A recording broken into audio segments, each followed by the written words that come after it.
Roselli. Born Filippo Sacco in the Italian village of Esperia, the Chicago gangster was as influential as he was ubiquitous in criminal activities across America. And Roselli wasn't his real name? Filippo Sacco, a.k.a. Phil the Shill, a.k.a. Handsome Johnny, a.k.a. the Silver Fox, a.k.a. Colonel John Ralston. He was the Kilroy of all the big fixes. Why hasn't anyone heard of him? Because history is an account, mostly false, of events mostly unimportant, brought about by kings, mostly knaves, and soldiers, mostly fools. Wait. I know this one. Shakespeare. Ambrose Bierce. So close. At the age of 6, he immigrated to Boston, Massachusetts, where it was not long until he became a journeyman in a career of crime.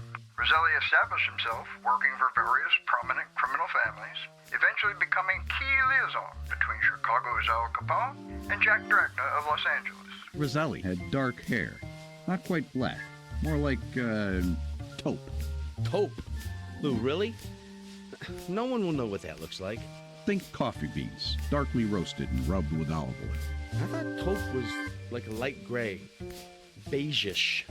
Beigeish is not a word. Mentally, you can picture beigeish. Mentally, I can picture my foot in your ass.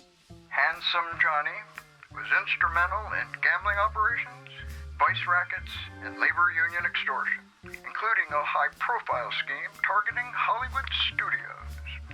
Leveraging his criminal connections in Tinseltown, Roselli became producer of B-movies while cultivating relationships with such show business juggernauts as Harry Cohn and Frank Sinatra. And he practically invented the labor racket in Hollywood. You said he was in the army, too. I think he may have worked intel. A spy?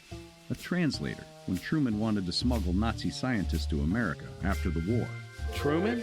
The Nazis? Then, in the 1950s, Roselli set out to conquer another Western city. The City of Sin? Vegas. Ben Siegel made a mess, and the boys sent Johnny to clean it up. Vegas? Las Vegas. We did so well there, they sent us to Havana to help Santo. Santo Trafficante? He ran the rackets down in Havana. Roselli's tenure in Havana was as sweet as the island's staple crop of cane sugar, but it was also relatively short. When Fidel Castro and his army of rebels descended from the hills and took control of the Cuban government, Roselli and other mob statesmen, such as Santo Trafficante Jr. and Meyer Lansky, were forced to abandon their entertainment empire when the communist dictator declared all hotels and casinos property of the state. The beard put a burr up Santo and Johnny's ass. He stole their casinos. It made sense that CIA would go to Johnny to clip Fidel.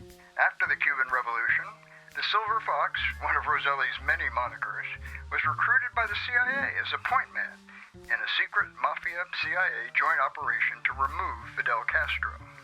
Roselli facilitated the delivery of poison pills, exploding cigars, high-powered rifles, and a depilatory design to make Castro's beard fall out.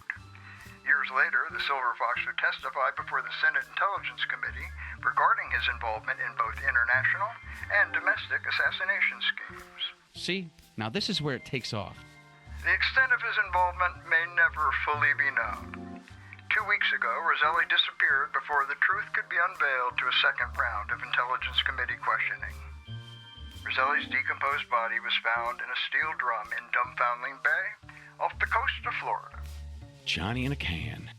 It is believed he may have been killed by a member of the Chicago underworld due to fears that he would reveal too much. And that's the way it was, November